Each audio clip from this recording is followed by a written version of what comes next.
नमस्ते। कई लोगों को बिहार सब इंस्पेक्टर परीक्षा का क्वांटिटेटिव एप्टीट्यूड वाला हिस्सा, मतलब जो मैथ्स वाला सेक्शन है, वो थोड़ा मुश्किल लगता है ना? तो चलिए, आज इसके कुछ सबसे जरूरी कॉन्सेप्ट्स को एकदम आसान भाषा में समझते हैं। देखिए, ये सेक्शन इसलिए इतना जरूरी है क्योंकि ये सिर्फ आपके मैथ्स को नहीं, बल्कि आपकी लॉजिकल सोच की स्पीड को भी परखता है। मतलब, कितनी जल्दी आप प्रॉब्लम को समझकर सॉल्व कर पाते हैं। तो इसमें अच्छी पकड़ बनाना मतलब सफलता की तरफ एक बड़ा कदम बढ़ाना है। तो आज हम क्या क्या कवर करने वाले हैं? सबसे पहले मैथ्स की चुनौती को समझेंगे, फिर परसेंटेज, उसके बाद प्रॉफिट एंड लॉस, फिर एक मिक्सचर की प्रॉब्लम सॉल्व करेंगे और आखिर में आपको देंगे वो विनिंग फॉर्मूला जो आपके बहुत काम आएगा। तो चलिए शुरुआत करते हैं हमारे पहले सेक्शन से, द मैथ्स चैलेंज। यहां हम ये समझेंगे कि आखिर ये क्वांटिटेटिव एप्टीट्यूड एक गेम चेंजर क्यों है। अगर हम टॉपिक्स की बात करें तो percentage, profit and loss, ratio, simple और कंपाउंड इंटरेस्ट, ये वो टॉपिक्स हैं जो बार बार एग्जाम में पूछे जाते हैं।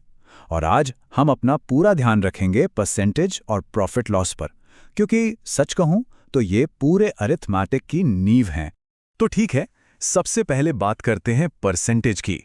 ये समझ लीजिए कि एग्जाम के सवाल हल करने के लिए ये हमारा पहला और सबसे पावरफुल टूल है। इसी से नींव मजबूत होगी। ये रहा वो फॉर्मूला जो बहुत काम आने वाला है। नया मान बराबर होता है 1 + x/100 गुणा मूल मान। सुनने में थोड़ा टेक्निकल लग सकता है, पर विश्वास कीजिए, आगे जो सवाल हम देखेंगे ना, वो सब इसी एक फॉर्मूले के इर्द गिर्द घूमते हैं। तो फॉर्मूला तो देख लिया, अब इसे एक्शन में देखते हैं। ये सवाल सीधा बिहार एसआई के पेपर से उठाया गया है। सवाल है, अगर P Q से 30% ज्यादा है और R P से 25% ज्यादा है, तो Q और R का रेशियो यानी अनुपात क्या होगा? ठीक है, तो स्टेप बाय स्टेप चलते हैं। पहला काम, P को Q के टर्म्स में लिखते हैं। सवाल कहता है P Q से 30% ज्यादा है। इसका मतलब P Q का 130% हुआ, है ना? तो P = 130/100Q, जिसे हम सिंप्लीफाई करके 13/10Q लिख सकते हैं। बिल्कुल, यही चीज अब हम R के लिए करेंगे। सवाल में दिया है कि R P से 25% ज्यादा है, मतलब R P का 125% है। तो R = 125/100P, जिसे काटकर हम 5/4P लिख सकते हैं। सिंपल। अब आता है सबसे मजेदार हिस्सा। हमारे पास R का रिलेशन P के साथ है और P का रिलेशन Q के साथ है। तो बस P की वैल्यू को R वाली इक्वेशन में रख देते हैं। मतलब R = 5/4 और P की जगह हम लिखेंगे 13/10Q। गुणा करने पर यह बन जाएगा 65/40Q। तो अब हमारे पास R और Q के बीच का सीधा रिश्ता आ गया है। हमें निकालना है Q और R का रेशियो। तो Q = 65/40Q। Q से Q कट गया और रेशियो बना 1:65/40। इसे सिंपल करने के लिए 40 से गुना कर देते हैं, तो ये हो गया 40:65, और इसे 5 से काटने पर फाइनल जवाब मिलता है 8:13। हो गया सॉल्व। देखा परसेंटेज का कॉन्सेप्ट कितना काम का है। चलिए अब इसी लॉजिक को एक और बहुत ही जरूरी टॉपिक पर लगाते हैं, प्रॉफिट एंड लॉस, यानी लाभ और हानि। प्रॉफिट एंड लॉस का सबसे बेसिक और जरूरी फॉर्मूला। प्रॉफिट परसेंट निकालने के लिए हम क्या करते हैं? कुल सेलिंग प्राइस में से कुल कॉस्ट प्राइस घटाते हैं, उसे कुल कॉस्ट प्राइस से डिवाइड करते हैं और 100 से गुणा कर देते हैं। ये फॉर्मूला तो एकदम याद कर लेना है। चलिए इसे भी एक असली एग्जाम के सवाल से समझते हैं। सवाल है, एक दुकानदार ने 7,500 रुपए में 5 कुर्सी खरीदी। उसने 3 को 20% के फायदे पर बेचा और 2 को 10% के नुकसान पर। तो बताइए उसे कुल मिलाकर कितने प्रतिशत का लाभ या हानि हुई? इस तरह के सवाल में ना सबसे अच्छा तरीका होता है कि सारी जानकारी को एक जगह पे ऑर्गेनाइज कर लिया जाए, जैसे इस टेबल में किया है। इससे गलती होने के चांस बहुत कम हो जाते हैं। तो पहला स्टेप, 5 कुर्सियों की कीमत है 7,500 रुपए। तो एक कुर्सी कितने की पड़ी? सीधी सी बात है, 7,500 को 5 से डिवाइड कर देंगे, यानी 1,500 रुपए। यह है हमारी एक कुर्सी की कॉस्ट प्राइस, मतलब CP। अब आते हैं उन 3 कुर्सियों पर जो 20% के प्रॉफिट पर बिकी। एक कुर्सी 1,500 की थी, तो 20% प्रॉफिट के बाद उसका सेलिंग प्राइस यानी SP हुआ 1,500 का 120%। इसे सॉल्व करेंगे तो एक कुर्सी का SP आएगा 1,800 रुपए।